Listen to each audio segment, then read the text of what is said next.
Përshëndetje të nderuar shikues, jeni me edicionin e lajmeve të orës 15 në Radio Televizionin Publik të Kosovës. Përplasje kanë vazhduar në kuvend ndërmjet deputetëve të pozitës dhe opozitës, ku pozita ka kërkuar që të shkojnë partitë në takim për marrëveshjen e opozita ka kërkuar që ta thërrasin seancën. Se përtisni rrugëve dhe nuk vini takim demokracia dhe monitoria jenë dy rrugë. Se nuk vini takim rrugë. Se piskatni, se piskatni dhe nuk vini takim. Se piskatni pa nevojë dhe nuk vini takim. Se piskatni dhe nuk vini takim. Se piskatni edhe nuk vini takim. Se piskatni edhe nuk vini në takim, se nuk vini në takim, nuk konstituohet kuvendi të piskat. O, këtë bërtisni, mos bërtisni, e janë thirrën i bëjni thirrje kryetarit të partisë juj, thirrën i kryetarin e partisë juj. Ndërkohë, deputetët e Partisë Demokratike të Kosovës dhe Aleancës kanë vazhduar të qëndrojnë në sallën e kuvendit të Kosovës, duke kërkuar nga kryesuesi Avni Dehari që ta thërras vazhdimin e seancës për konstituimin e legjislaturës. Gjatë qëndrimit në sallë, deputetë të PDK-s kanë mbajtur fjalime nga foltorja, duke insistuar se procesi i konstituimit duhet të përmbyllet dhe se tejkalimi i afatit kushtetues nuk e eliminon këtë obligim. Ky nuk është aksion. Ne jemi në vendin ton të punës, aty ku na ka sjell qytetari i Republikës Kosovës me votë. Ne na obligon kushtetuta, ligjet, rregulloria e punës së kuvendit, që të jemi këtu çdo 48 orë deri në konstituimin e kuvendit të Republikës së Kosovës. Kryesuesi nuk ka mandat të negociatorit. As të bëj marrëveshje politike, ai thjesht e ka për obligim që ta thërras seancën konstituive dhe ne këtu të zgjedhim kryetarin dhe kryesin e re. Kaq, këtu fillon dhe mbaron çdo gjë. Mirë po fatkeqësisht, kemi suspendim të kushtetutës, kemi suspendim të ligjit dhe kemi suspendim të demokracisë. Sovraniteti i takon popullit. I takon institucionet zgjedhura dhe ne që jemi këto që po shihemi, jemi të zgjedhur. Bllokimi i kuvendit Kosovës është senim i sovranitetit, rendit kushtetues dhe demokracisë. Ne nuk do të lejojmë në asnjë formë, në asnjë mënyrë që të dhunohet e drejta e qytetarëve me qenë kuvend me pas institucione. Margjinat kushtetuese tregojnë që në këtë rast duhet me pas një marrëveshje politike, ndërkohë që ne po duam të evitojmë maksimalisht zgjedhjet e argëmshme. Nëse ne do të hynim në afatin e konstituimit kuvendit, më pas do të rrjedhë se afati tjetër 60 ditor dhe ta dini që kjo do ndodhte sigurt shpërndarja e kuvendit siç ka ndodhur në muajin maj. Ne po duam që të mrrijmë një marrëveshje, prandaj janë çështje të krerëve të partive për komunikimin të nxehtë për ta mrrijë një dakordim për ta zgjedhur presidentin e Republikës. Ndërkohë, kryeministri në detyrë Albin Kurti u ka dërguar mbrëmsërish mesazhe liderëve të partive opozitare me kërkesën për takim dhe arritjen e një marrëveshjeje politike në përpjekje për ta shmangur shkuarjen e vendit në zgjedhje të reja. Burimet të RTK-s brenda qeverisë kanë bërë të ditur se Kurti gjatë ditës së djeshme u është drejtuar liderëve opozitar përmes platformave telefonike, duke kërkuar një takim të përbashkët për të diskutuar situatën aktuale politike në vend. Sipas burimeve, qëllimi i këtij takimi do të ishte shqyrtimi i mundësive për arritjen e një marrëveshjeje politike, e cila do t'i hapte rrugë tejkalimit të ngërqit institucional dhe do të shmangte një proces të ri zgjedhor.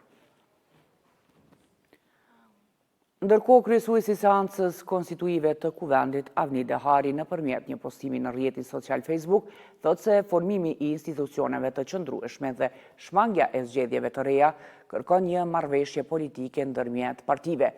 Ai shkruan se në momentin kur të ketë sinjale për një marrëveshje politike që garanton formimin e institucioneve dhe shmangjen e zgjedhjeve të reja, Vazhdimi i seancës konstituive do të ishte vetëm një formalitet. Avonet dhe 13 organizata të tjera të shoqërisë civile i janë drejtuar gjykatës kushtetuese me kërkesë për të vlerësuar zbatimin e aktgjykimit lidhur me afatin për konstituimin e kuvendit. Në deklaratën për medje, Avonet thotë se kërkesa është dorëzuar pas zhvillimeve të fundit në procesin e konstituimit të kuvendit të dalë nga zgjedhjet e 7 qershorit. Sipas organizatave, afati 30 ditor për konstituimin e kuvendit ka përfunduar më 7 gusht, ndërkaq seanca konstituive e 6 gushtit nuk ka përfunduar me zgjedhjen e kryetarit dhe të nënkryetarëve. Për këtë arsye, organizatat kanë kërkuar nga gjykata kushtetuese që të vlerësojë nëse aktgjykimi është zbatuar në përputhje me përcaktimet e tij dhe brenda afatit të përcaktuar. Në kuvendin e Kosovës, po mbahet dita e tretë e aktivitetit tradicional bashkëadhetarët në kuvend, i cili u kushtohet bashkëadhetarëve që gjatë periudhës së verës qëndrojnë në Kosovë. Aktiviteti është organizuar nga kuvendi dhe synon të afrojë mërgatën me institucionet e vendit, duke krijuar mundësi për informim, bashkëbisedim dhe njohje më të drejtë për drejtë me punën e kuvendit. Megjithatë, pas përplasjeve në sallën e kuvendit ndërmjet pozitës dhe opozitës, një numër i mërgjimtarëve ka qëndruar larg. Ndërkohë, ushtruesja e detyrës së presidentes Albulena Xhiu në pamundësi të takojë mërgjimtarët në hapësirat e kuvendit, një gjë të tillë ajo e ka bërë në zyrën e saj.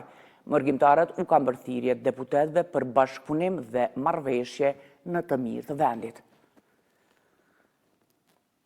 Ambasada e Shteteve të Bashkuara në Prishtinë ka përmbledhur vizitën e senatorës amerikane Joni Ernest në Kosovë, duke vlerësuar atë si një mundësi për të kuptuar më nga afër zhvillimet aktuale politike dhe të sigurisë në vend.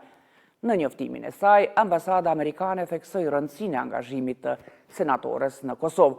Angazhimet produktive të senatorës ofruan pasqyrë të vlefshme të dinamikës aktuale në Kosovë dhe theksuan rëndësinë e një marrëveshjeje konstruktive. SBA Kosovë. Ambasada bëri të ditur gjithashtu se Ernest ishte e nderuar të pranonte medaljen presidenciale të meritës të ndarë për kontributin e saj në forcimin e partneritetit mes Kosovës dhe Shteteve të Bashkuara të Amerikës.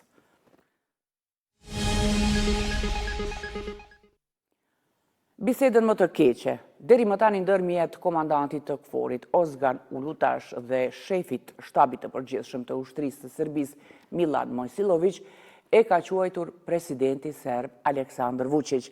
Vučić kishte njoftuar ditë më parë se Mojsilović do të diskutonte me Ulutash për vendimin e KFOR-it për ta reduktuar praninë e përhershme në urën kryesore mbi lumin Ibër në Mitrovic. Sipas tij, nga kjo bisedë, Serbia tashmë e di me kë ka të bëjë. Ndërkohë të hënën, KFOR-i njoftoi se ka nisur procesin gradual të tërheqjes së pranisë së përhershme nga ura kryesore mbi lumin Ibër në Mitrovic, ndërsa aty tani është e pranishme edhe policia e Kosovës. KFOR-i gjithashtu ka njoftuar se edhe shefi i shtabit të përgjithshëm të ushtrisë së Serbisë, generali Milan Mojsilović, është informuar rregullisht për këtë proces. Komandanti i Forcës së Sigurisë së Kosovës, general-lejtnant Bashkim Jashari, ka pritur në takim general-majorin Steven Osborne nga Garda Kombëtare e Ajovës. Në takim u diskutua për bashkëpunimin e deritanishëm, projektet dhe aktivitetet e përbashkëta, si dhe për mundësitë e avancimit të mëtejshëm të partneritetit ndërmjet dy forcave. Po ashtu u shkëmbyen qëndrime lidhur me zhvillimet aktuale të sigurisë dhe rëndësinë e bashkëpunimit ndërmjet partnerëve, thuhet në njoftimin e FSK-s. E në ditën ndërkombëtare të rinisë, kryeministri në detyrë Albin Kurti tha se të rinjt duhet të jenë pjesë e vendimarrjes dhe politikave publike. Ai përmendi masat në arsim, punësim, kulturë dhe sport, ndërsa tha se përmes programit Superpuna janë punësuar mbi 23.000 të ri. Me politikat qeverise, nëpërmjet programeve të ndryshme, masave, veprimeve të lloj-llojshme, sikurse edhe reformave në përgjithësi, e kemi dëshmuar që i duan të rritë të rejat, vajzat e djemt pikërisht në qendër.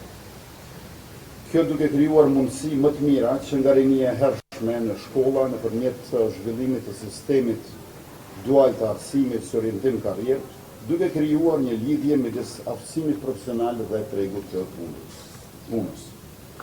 Për të vazhduar pastaj me arsimin e lartë falas, nga i cili kanë përfituar 10 mijëra student, shto këtu mbështetjen me më shumë se 18.000 bursa në vlerë nga 1.000 deri në 10.000 euro, nga viti 2021 deri se vitin 2026.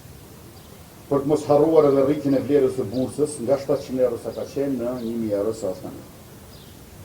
Në këtë mbështetje përfshihen rreth 7.300 bursa në fushat STEM, shkencë, teknologji, inxhinieri dhe matematikë, dhe ofër 9.700 bursa elitare për studentët me notë mesatare më të lartë se 9. Por edhe ofër 250 bursa në vlerë 7.500 deri në 8.500 euro për studentët e doktoratës në top 500 universitetet në botë.